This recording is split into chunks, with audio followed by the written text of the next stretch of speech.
সব শিক্ষা বইয়ের পাতা থেকে আসে না, পারিবারিক শিক্ষাটা মেন শিক্ষা। দেখুন ভাইটি বাসে উঠতে গিয়ে চাচার সাথে ধাক্কা লাগলো, লেগে চাচার চশমাটি পরে গিয়েছিল, তিনি নত হয়ে তুলে দিলেন, দিয়ে হাতে ফুলের তোড়াটা ছিল, ফুলের তোড়াটা চাচাকে গিফট করলো। সত্যি চাচা অনেক খুশি হয়ে গেল।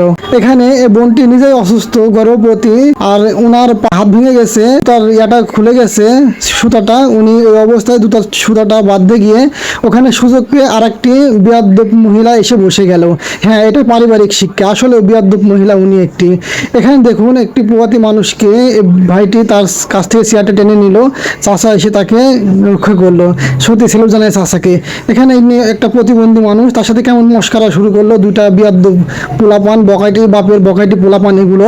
তবে দোকানদার ভাইটা এটা খেয়াল করেছে, খেয়াল করে তাদের পূর্ণ কিনেছে, পূর্ণগুলো ভেঙে তাদের হাতে দিল, দিয়ে বোনটাকে খুশি করার জন্য অনেক চেষ্টা করলো। বোনটি সত্যি অনেক খুশি হয়েছে। এখানে বোনটি দাঁড়িয়ে আছে, বাস কিংবা ট্রেন সব জায়গাতে এমন দু একটা ফাতরা লোক থাকে, তার ঘাড়ে এসে হাত দিল, বোনটি হেল্প চাইলো সবার থেকে। এই ভাই বোনগুলো খেয়াল করে তাকে হেল্প করলো। ভিডিওটা ভালো লাগলে অবশ্যই শেয়ার করে দিবেন।